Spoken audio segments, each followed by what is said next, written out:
Good morning. Good morning. It's good to see all of you today, whether you're joining us on site or online. I'm Teresa Madsen with the tech team, and this is our new media specialist. Communications specialist, Andrea Capere, sorry. We both use she, they pronouns, and yeah, happy to introduce you. The service is being recorded and streamed live on Zoom and YouTube. For those in the sanctuary or on site today, please turn the sound off on any devices or turn those devices off altogether. We also ask that you keep your nose and mouth covered by your mask at all times. Note that you can see subtitles and view the chat on the screen in the front of the room. And if you'd like to use one of our hearing-assisted devices, please check in with one of us at the tech table. For those online, I hope that you will find a candle or a chalice. In a moment, we can light them together. Thank you for being with us today and connecting in whatever way you are, from near or far. Good morning. Let's sing together our morning song. It's hymn number 131. Love Will Guide Us, out of the gray hymnal. If you're joining us online, you can find the lyrics posted in the chat, and I invite you to rise in body and our spirit, and let's sing together, Love Will Guide Us.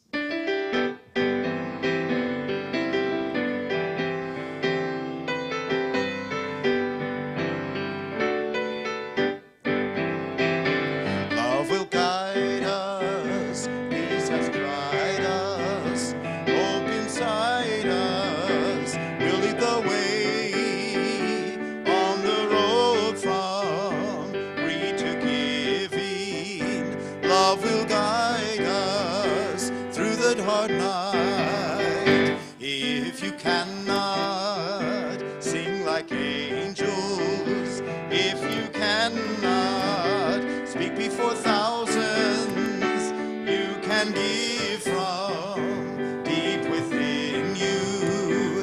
You can change the world with your love, and love will guide us. Peace has tried us, hope inside us will lead the way.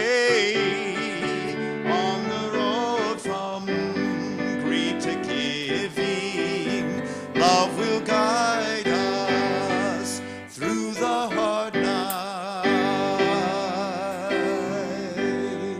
Thank you for singing. Please be seated.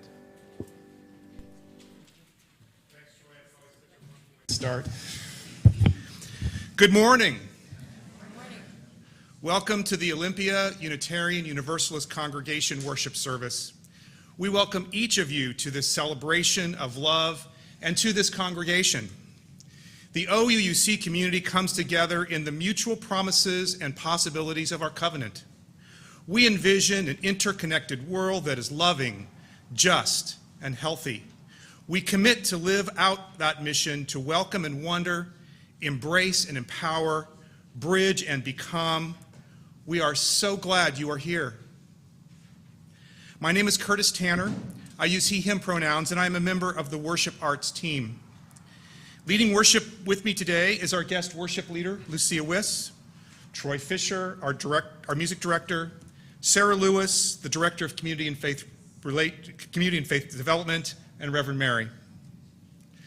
Lucia Wyss is a mediator, facilitator, and trainer with 5 years of experience providing conflict resolution services and trainings to organizations and individuals in our community.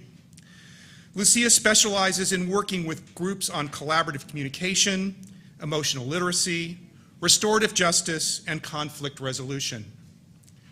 Her expansive background includes crisis intervention, domestic violence advocacy, and peer counseling. Lucia earned their degree from the Evergreen State College in Sustainable Community Development. He is not picky about his pronouns.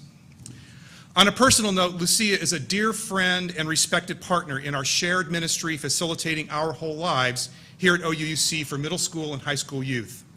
It is some of the most meaningful work I have done, and we have learned much from working together for nearly a decade. We are blessed to have Lucia in our community. It is up to each family how they want to participate. We are a multi-generational community and we value our young ones. Welcome. We are grateful for the many hands that helped make worship happen this morning. Thank you to the ushers and the greeters, the kitchen crew, the tech team members, all who contribute in so many ways. After the service, for those online, we invite you to a breakout room for a virtual coffee chat. This is a chance to gather with a small group, to say hello and check in. For those in person, please feel free to stay for coffee and fellowship in the Commons. And here are a few events coming up at OUC. Stay around after service today for Melanie Ransom's talk show after the service with special guest Dieter Jacobs. Just stay online or return to the sanctuary at 11:30. Would you like to help make OUC a welcoming place? Join us for training on being a greeter and usher on Tuesday, August 30th, that's this Thursday, from 6 to 8 p.m. here at OUC. If you'd like more information, please check in with Reverend Sarah. Our fall gathering worship service and water communion service will be on Sunday, September 11th. Plan to attend in person or online as we mingle the waters of our community. We look forward to seeing you. There are many opportunities to stay connected to our community. Please check the website regularly. If you have questions or need help, please check in with a staff member. Now, let us open our hearts and our minds as we prepare for worship. Welcome, everyone. It is good to be together. This morning and every Sunday morning, we join Unitarian Universalist congregations around the world in lighting a chalice.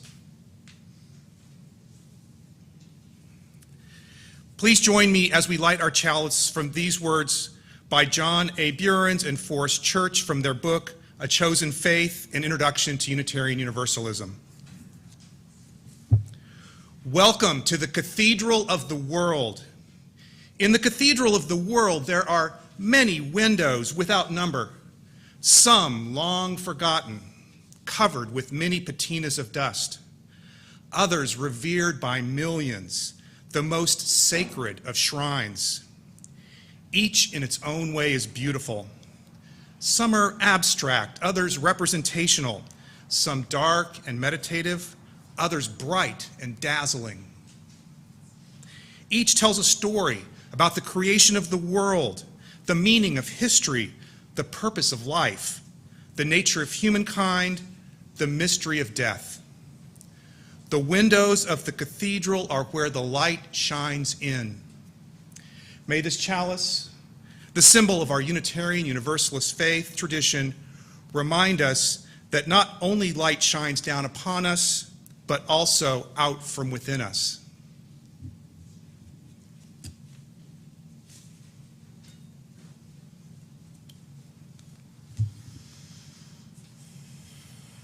Good morning. We open with part of a poem by Amin Riani, a poet, writer, and political advocate for Lebanese liberation in the early 20th century. God of the distances, hear us. Hear us and guide us today. Thy footsteps, though never so near us, are lost in the dust of the fray. Thy high priests, who have often spoken the word that was heeded, are mute. Their torches extinguished, their token is distrust and discord and dispute. God of the distances, never was man, though still fettered, so free to challenge his star and to sever himself from the past and from thee. That poem, written in 1921, speaks with the voice of a generation stunned and grieved by the First World War, shaken by their collective responsibility for the tragedy. We, as Unitarian Universalists, believe in self-determination and its accompanying responsibility, a heavy burden in times which seem to many of us grim and divided.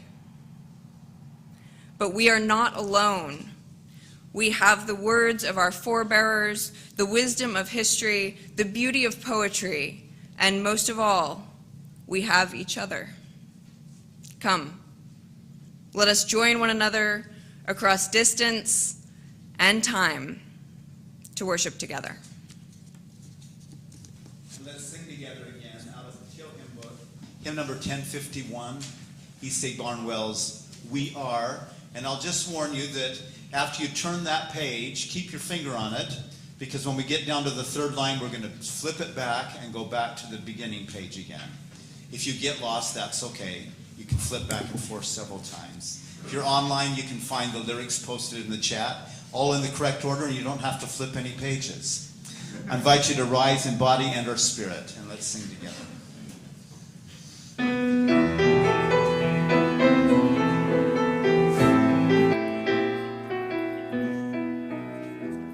For each child that's born, a morning star rises and sings to the universe who we are. For each child that's born, a morning star rises and sings to the universe who we are. We are our grandmother's prayers, and we are our grandfather's dreamings. We are the breath of our ancestors. We are the Spirit of God. We are mothers of courage and fathers of time. We are daughters of dusk and the sons of great visions. We're sisters of mercy and brothers of love. We are lovers of life and the builders of nations. We're seekers of truth and keepers of faith. We are makers of peace and the wisdom of ages. We are our grandmother's prayers, and we are our grandfather's dreamings. We are the breath of our ancestors. We are the Spirit of God. We are mothers of courage and fathers of time. We are daughters of dust and the sons of great visions. We're sisters of mercy and brothers of love. We are lovers of life and the builders of nations. We're seekers of truth and keepers of faith. We are makers of peace and the wisdom of ages. We are our grandmother's prayers, and we are our grandfather's dreamings. We are the breath of our ancestors. We are the Spirit of God. For each child that's born, a morning star rises and sings to the universe who we are. For each child that's born, a morning star rises and sings to the universe who we are. For each child that's born, a morning star rises and sings to the universe who we are. Thank you for singing. Please be seated. Good morning. The story that I have for you today is called God's Hat. And it's been passed along by many storytellers and adapted, but it comes originally from the Yoruba people of Western Africa. Once upon a time, there was a lovely little town that had one main road right down the middle of town. And then one day, something strange happened in that little town. God came walking through town, and she was beautiful. Why, she had a flowing robe and this amazing hat.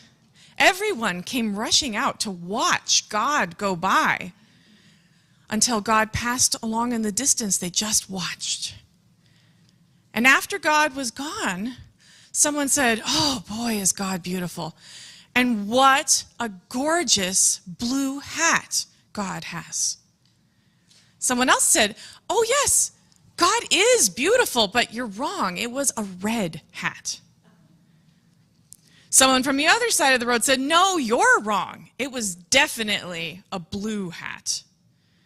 And then back and forth. "No, it was definitely a red hat." And they just started arguing and bickering until people were yelling at each other. And in fact, they got so angry about this that they decided to build a big wall right down the middle of town. And all the people on one side became enemies of all the people on the other side, and they stopped talking to each other altogether. And on one side of the wall, the people built a church, and they worshiped a god that had a blue hat.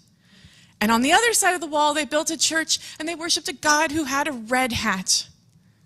And so it went on, until one day, God passed through town again. There she was, walking along right on top of that wall happily, this time with no hat. And the people, seeing God, they rushed out. They rushed out and they were like, hey, you have to settle an argument for us. Please settle this. When you came through town before, were you wearing a red hat or a blue hat? God looked puzzled. She scratched her head. I vaguely remember coming through town many years ago, and if I remember correctly, on that day, I think I was wearing my hat that is red on one side and blue on the other. And then God just walked on and walked off into the distance again. And the people were all just stunned into silence. Until one child started laughing. And then another started laughing. And then just the ridiculousness of it. Everyone was laughing. And the laughter filled the air, and it shook the wall until the wall came tumbling down, and the people were rejoined as one. And they tell this story to this day to remind themselves of how laughter tore down a wall that had divided a foolish people. Thus ends our story. Thank you.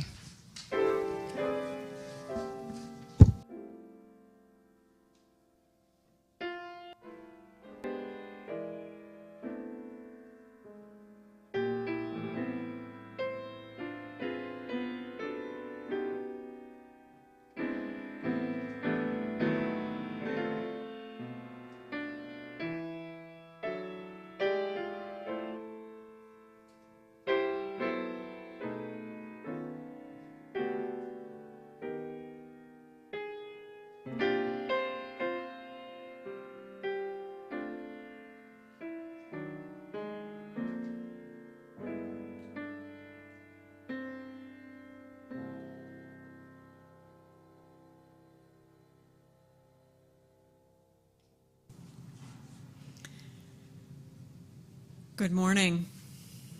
Good morning. We came together this morning bringing everything that is in our lives. In this space, we share from our hearts what brings us joy and sorrow, what brings us worry and delight, what makes us afraid, and what makes us dance. Let's open our hearts to the complexity of life as we place stones in the water of our community. You will hear a drum beat as we share today. It brings into our awareness that our individual hearts beat, and together we create the heartbeat of our community. So right now, I invite us to take a deep breath together.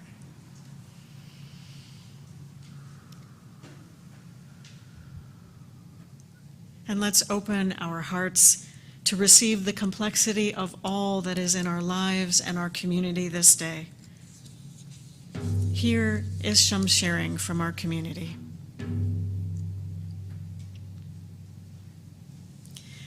Fritz and Gail Reedy share that their dear friend and intrepid sailor, Gordon Bryce, died on August 16th in White Rock, Canada. Gordon's keen wit and strong spirit will be missed greatly. Fritz and Gail, we send you our love and our care to Gordon's family in their time of loss.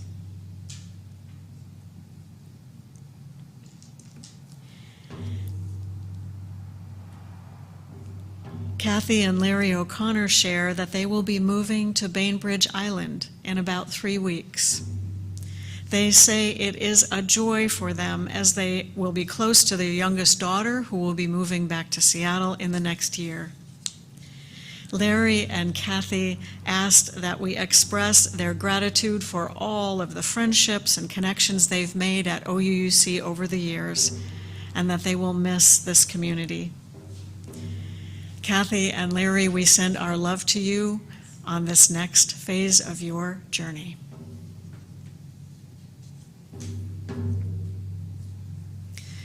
And last, a deep bow of gratitude to all those who helped make the congregational picnic happen yesterday.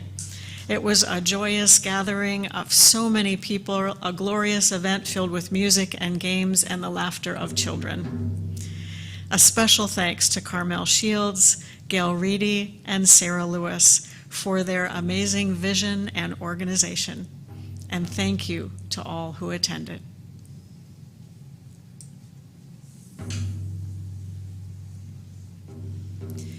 For those online, I invite you to share from your heart by entering in the chat. This is a time to share all that you wish, joys and sorrows and whatever is shared from your heart. And for those in person today, I invite you to come forward if there is something you would like to share, to bring into this community. You may place a stone in the water as you hold your sharing in your heart. I invite you to come up the center aisle and return by the side aisles.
We place a stone in the water for all that has been shared online, shared from the heart. And one final stone placed in the water for all that we hold in our hearts and that remains unspoken.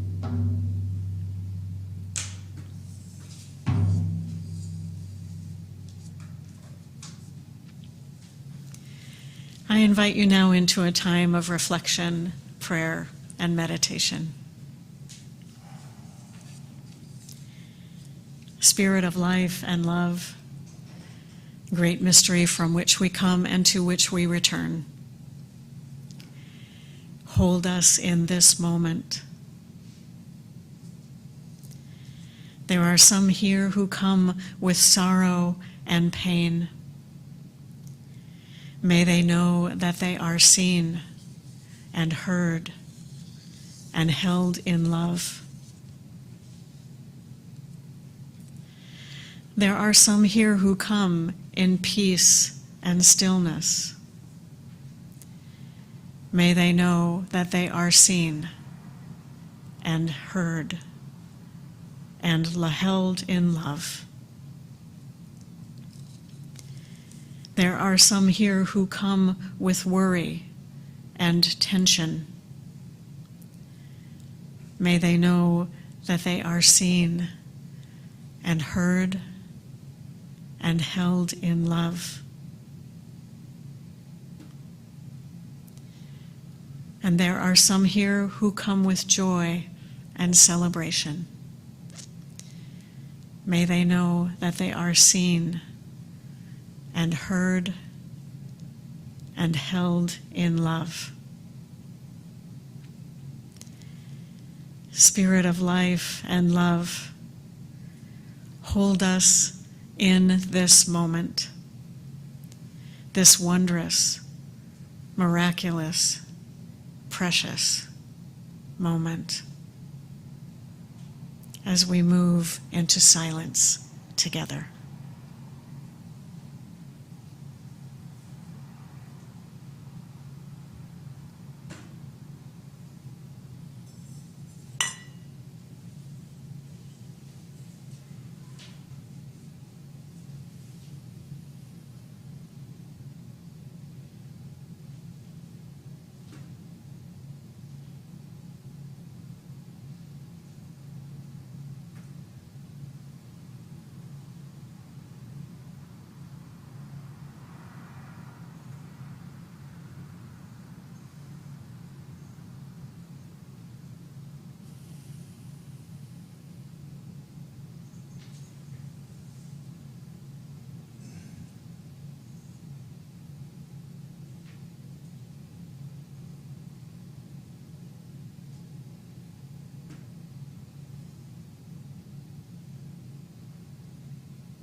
In the Teal hymn book, there's a lovely chant, hymn number 1048.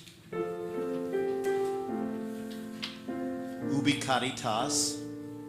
The words are Latin. Ubi caritas et amor. Ubi caritas Deus ibi est, which translates to, where charity and love abound, God is there. I'll sing it once and then invite you to join me as you feel like you have it, and we'll repeat it several times.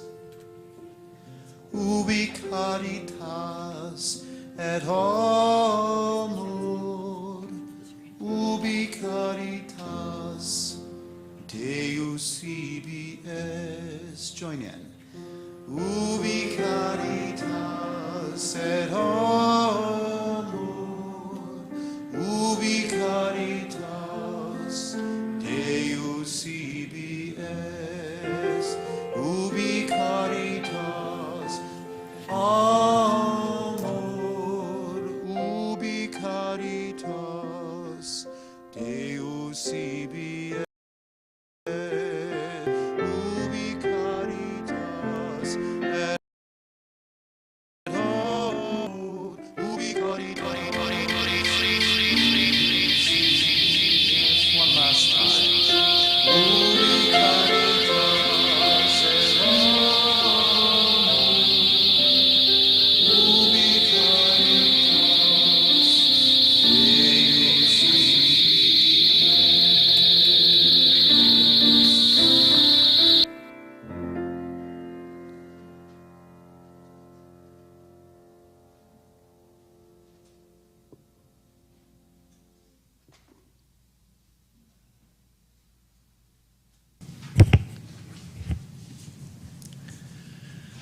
Our prayers and meditations deepen our gratitude for what we know as sacred in our lives and in this world.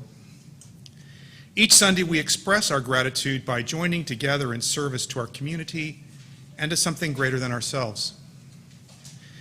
The offering collected here does two things. It supports the ongoing work of OUUC, which is also supported by your regular pledges. Thank you. The offering also supports an organization that serves our community in harmony with our Unitarian Universalist values. This month, our Share the Plate recipient is Safe Place. Safe Place strives to stop sexual and domestic violence and advocate for personal and societal change through crisis intervention and education. For 40 years, Safe Place has provided crucial services for survivors and their children. You can participate in this offering by making a donation online, through the church website, or by texting the number on your screen. You can also mail a check to OUUC or place your offering in one of the baskets being passed. Unitarian Universalism is a grand vision of a world filled with peace and justice, joy and love. Each one of you, by your commitment of time, energy, and resources, helps make that grand vision real. May the offering now be generously given as it is gratefully received.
Thank you for your generous gifts.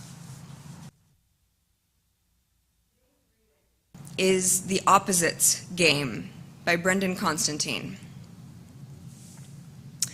This day, my students and I play the opposites game with a line from Emily Dickinson.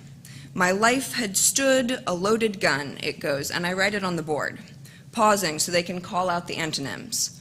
My, your, life, death, had stood, will sit, a, many, loaded, empty, gun, gun. For a moment, very much like the one between lightning and its sound, the children just stare at me.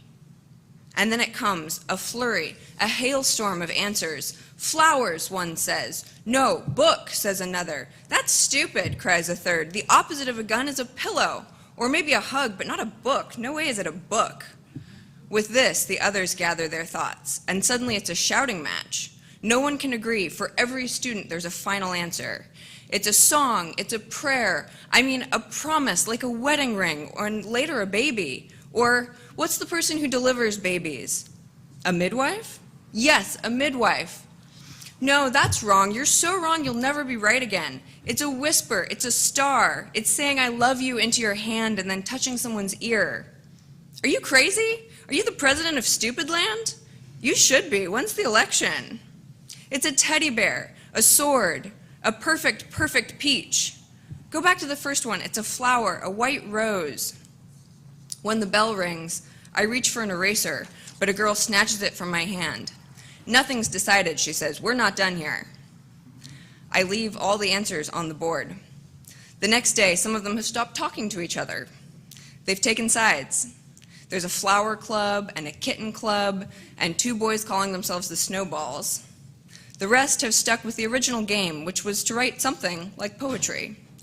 It's a diamond, it's a dance. The opposite of a gun is a museum in France. It's the moon, it's a mirror. It's the sound of a bell and the hearer. The arguing starts again, more shouting, and finally, a new club.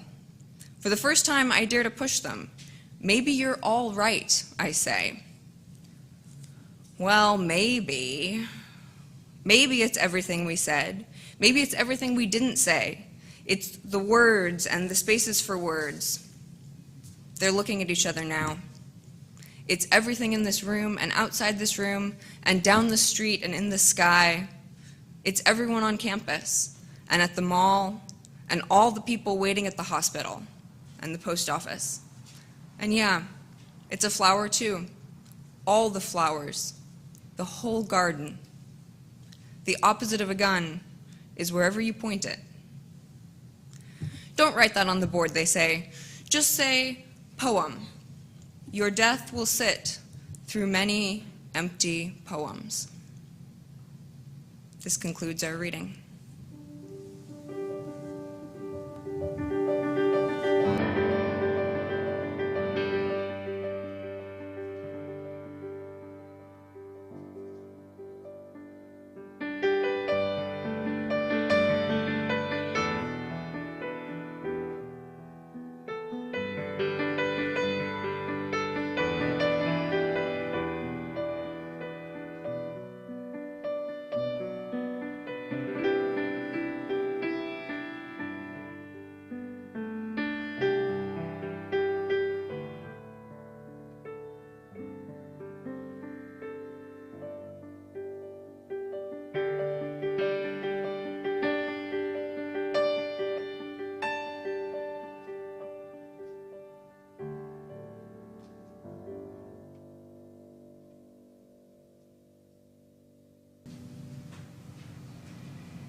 The students are looking at each other now.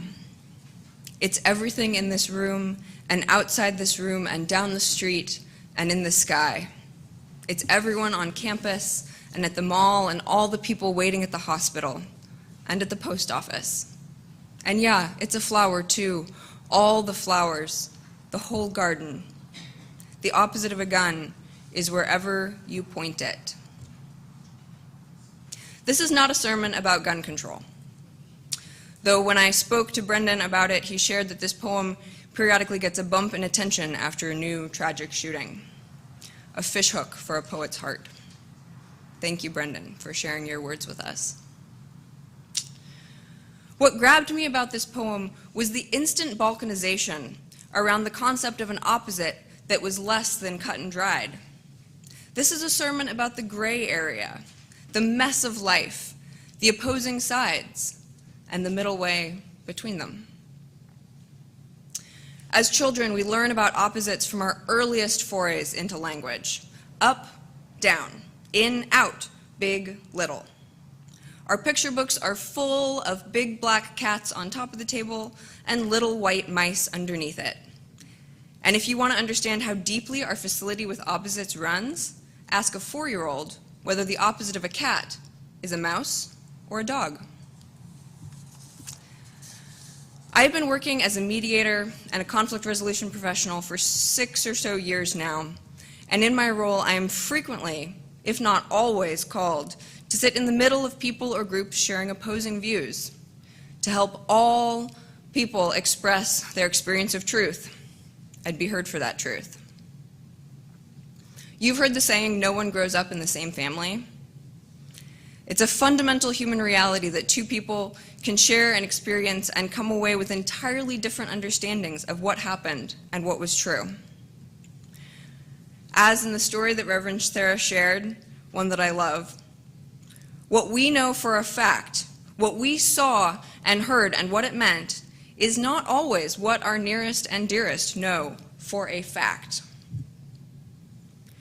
You all are thinking right now, I know you are because I read minds, and also because I think it myself every time I sit down to mediate. You all are thinking, Well, but surely one person is telling more of the truth.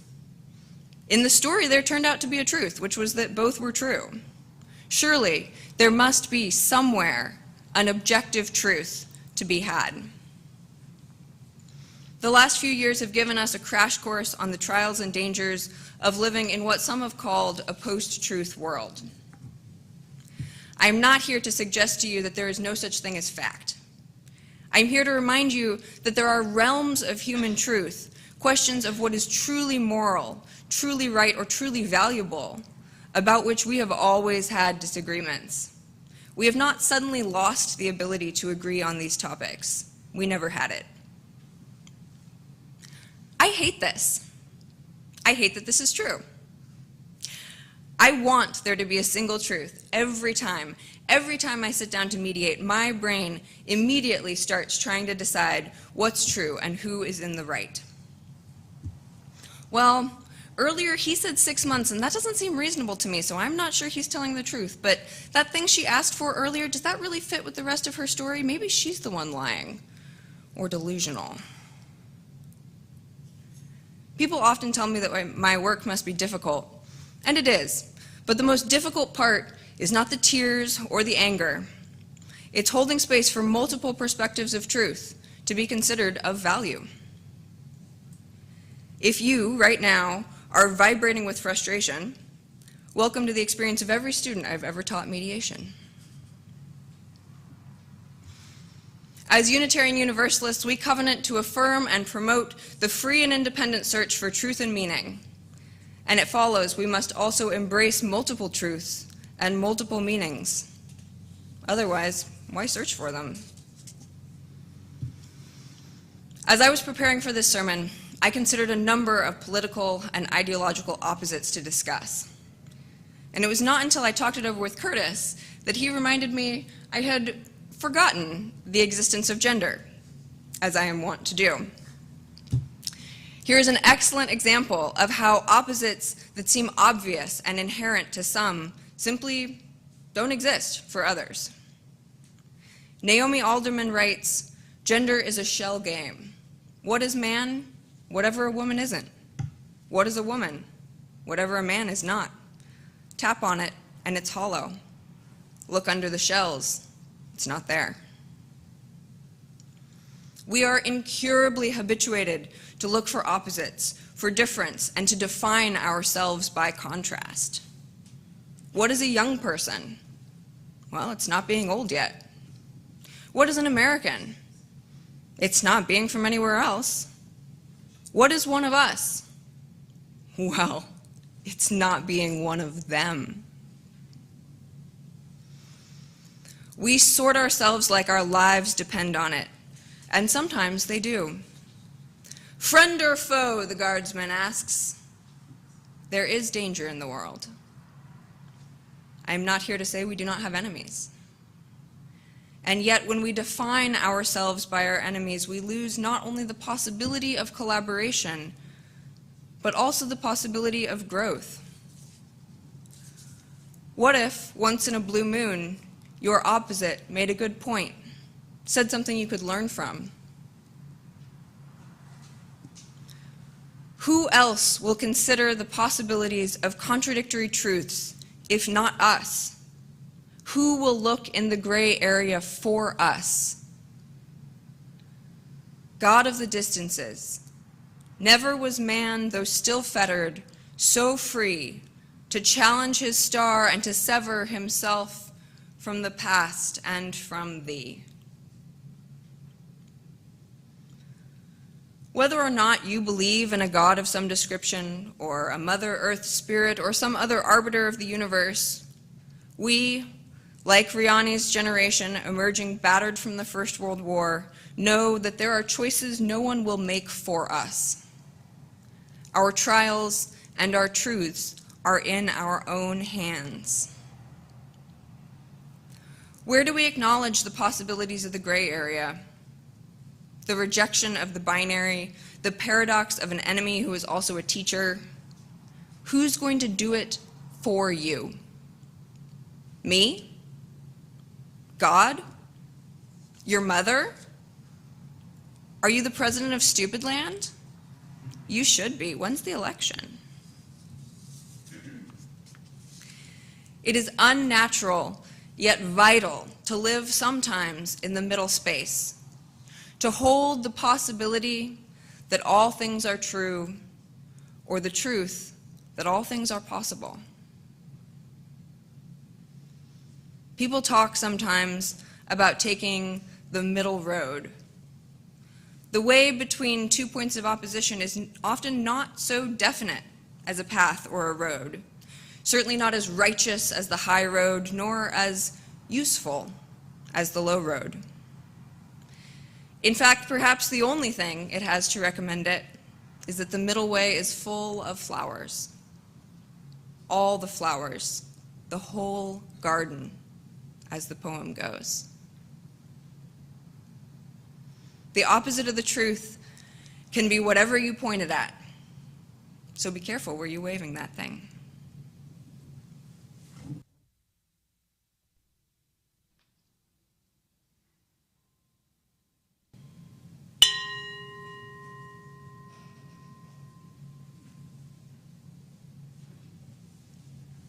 Thank you.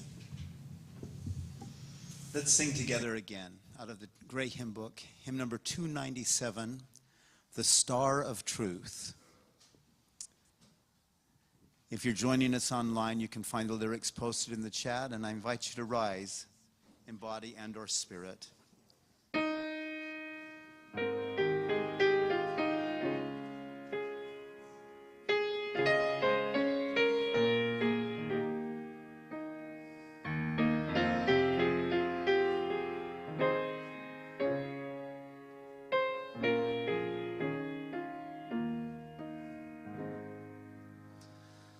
The star of truth but dimly shines behind the veiling clouds of night, but every searching eye divines some parted glimmer of its light, the certainty for which we crave. No mortal ones can ever know. Uncharted waters we must brave and face whatever winds may blow. For safe harbor we may long. We must not let our courage fail. And though the winds of doubt blow strong, we truer midless ocean sail.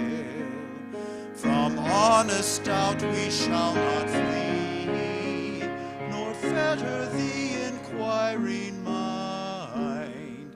For where the hearts of all are free, a truer faith we there shall find.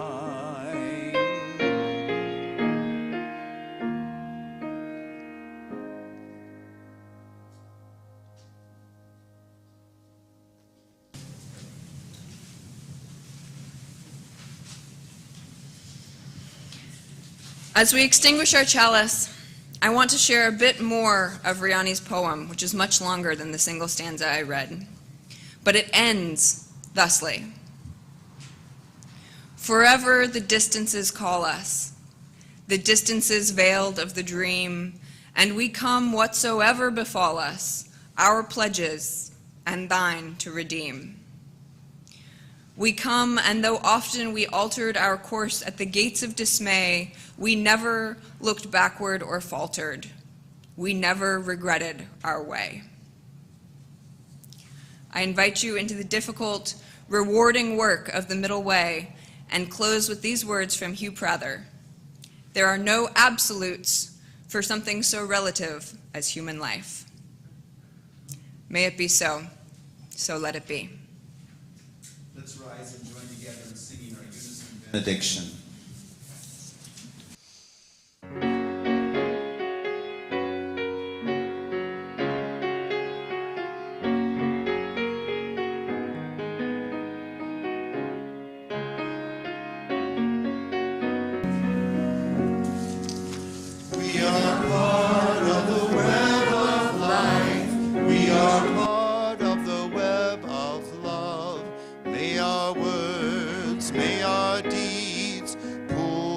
strands of the infinite web toward health, toward justice, toward love.